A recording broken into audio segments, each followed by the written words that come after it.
There is a code, one that is not written in ink but etched into the very architecture of power. It's a set of rules so potent, so ruthlessly effective, that they have been kept in the shadows, spoken of only in whispers by those who move the world from behind the curtain. This is not about being liked. It is not about being fair. This is about becoming untouchable. You feel it every day. The subtle disrespect, the casual dismissal, the unnerving sense that you are a piece in someone else's game. You are predictable, emotionally transparent, and therefore, you are manageable. But what if you could invert the equation? What if you could become so strategically dense, so psychologically unreadable, that any attempt to manipulate you would not only fail but shatter against your composure?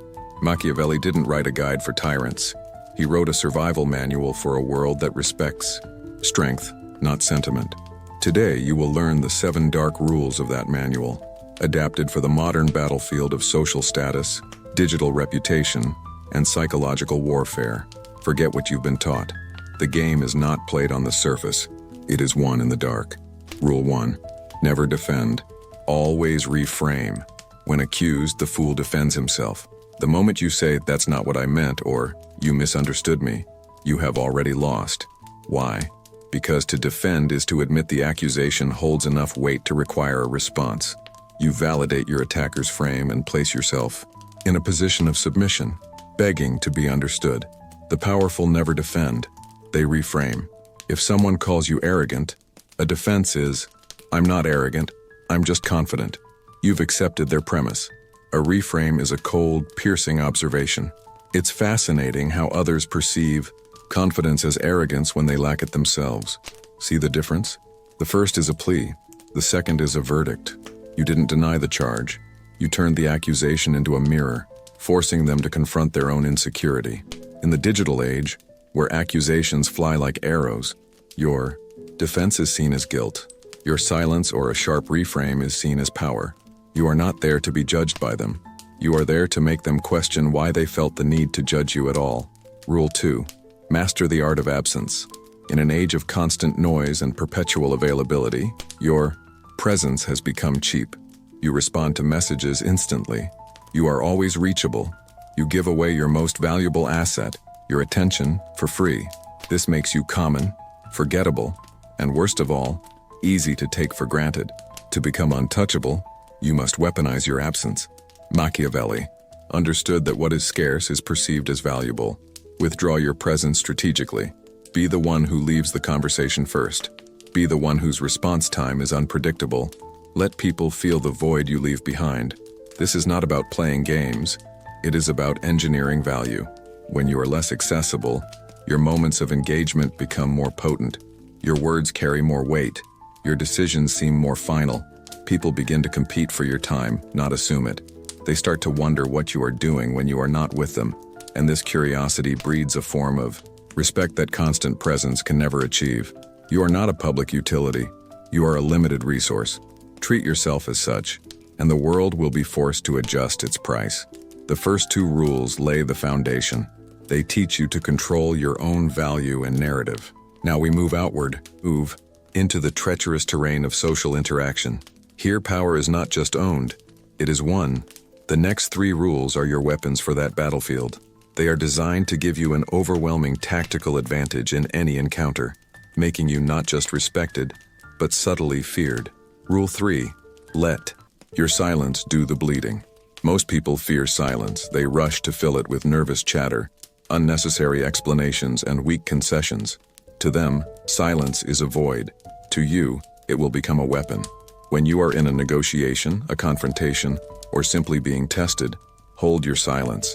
After they make a point or ask a demanding question, simply hold their gaze and say nothing. Let the silence stretch for 3, 4, 5 seconds. It will feel like an eternity to them. In that quiet pressure cooker, their composure will crack. 80% of people will start talking again, not because they have more to say, but to relieve their own discomfort. And what they say next is always the truth. Their fears, their weaknesses, their real position. You didn't have to press them. You let their own anxiety do the work for you. Silence signals confidence. It says, "I am not intimidated by this pressure. I have all the time in the world." The onus is on you to impress me. People who are comfortable with silence are perceived as having more power and authority. Let them bleed information. Let them reveal their hand. Your silence is not passive. It is an active, predatory force. Rule 4. Move, like a ghost, not a storm. The amateur announces his intentions. He boasts about his next move. He gathers attention before he has achieved anything. He arrives like a storm, loud, dramatic, and ultimately, predictable. The master moves like a ghost. His ambitions are kept in the dark. His plans are executed in silence. The result appears as if from nowhere, a sudden reality that leaves everyone else scrambling to understand how it happened. Machiavelli knew that men are judged by results, not intentions. Stop talking about the empire you are going to build. Build it. Let your success be the only announcement. This creates an aura of mystique and deadly competence. People don't fear what they hear you are going to do. They fear what they suddenly see you have done. This makes you unpredictable. If they don't know your goal, they cannot sabotage it. If they don't see you coming, they cannot prepare a defense. Be underestimated. Be overlooked. Let them think you are harmless. A ghost has no physical presence until it decides to manifest, and by then, the game is already over. Rule 5. Weaponize their morality. Every person, every group, every society operates under a code of morality. These codes of fairness, loyalty, honesty are their psychological operating systems. Most people are prisoners of their own code. You will not be. To become untouchable, you must learn to see morality not as a universal truth, but as a system of levers. Observe the values others preach. Listen to the principles they claim to hold dear. Then, when the time is right, use those very principles to corner them. If they pride themselves on being fair, frame your request in the language of ultimate fairness, making it psychologically impossible for them to refuse without betraying their own identity. If they champion loyalty, expose how their actions contradict that very loyalty, creating guilt and leverage. This is not about being immoral yourself. It is about being a master of moral jujitsu. You use their declared principles as a weapon against them. This is devastatingly effective because it forces them into a checkmate of their own making. Either they concede to you, or they reveal themselves as hypocrites. While they are trapped in their self-imposed cage, you remain free, bound only by strategy. You have now learned to control your value, your narrative, and your interactions. You are no longer playing by the same rules as the masses, but to be truly untouchable is to reach a state where the game itself bends to your will. This final chapter is about achieving that ultimate state of power. These last two rules are not tactics, they are philosophies. They are about forging an identity so formidable that challenges cease before they begin.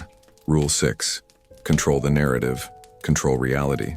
People do not respond to reality. They respond to their perception of reality, and perception is governed by narrative. He who controls the story controls the world. The weak allow others to tell their story for them. They are defined by gossip, by labels, by the narratives pushed by their rivals or the media. The powerful seize control of their own narrative with an iron grip. You must become the sole author of your own legend. This is done by ruthlessly curating the information you release, the image you project, and the myths that surround you. Never let another person define who you are. If they call you ruthless, you don't deny it. You reframe it as being decisive. You own the label and transform it from an insult into a badge of honor. In the modern world of social media, this is the ultimate battleground.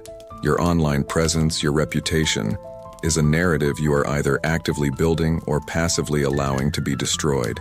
Create a story of competence, mystique, and inevitable success. Let every action, every post, every public appearance reinforce that narrative. When you control the story, you make reality irrelevant. People will believe the legend you've crafted over the evidence of their own eyes, because a powerful story is always more compelling than a messy truth. Rule 7. Become an unsolvable problem. This is the final evolution. To be untouchable is to become a problem that your rivals cannot solve. How? By being completely self-sufficient, emotionally and operationally. Most people are a collection of needs. The need for approval, for validation, for resources, for emotional support. Each need is a handle, a lever that others can pull to control them. Your task is to systematically eliminate these handles. Become your own source of validation. Develop skills that make you independent of any single employer or system. Build a mind so resilient that emotional attacks have no purchase. When you need nothing from anyone, you become impossible to threaten. They cannot take a job you do not need. They cannot withhold approval you do not crave. They cannot create an emotional storm inside a mind that is at peace. You are a fortress with no doors. This state of being is what Machiavelli truly admired. The prince who relies not on mercenaries, external validation, or fortune, luck, but on his own virtue and arms, internal strength and capability. When you are an unsolvable problem, people have only two options: get out of your way or try to join you. The fight is over. You have transcended the game entirely. You now have the 7 rules. This is the code that separates the masters from the masses. It is a path that demands discipline, cold calculation, and the courage to see the world for what it is, not what you wish it to be. The choice, as always, is yours. Remain a pawn, or become the hand that moves the pieces. Comment untouchable if you understood this code.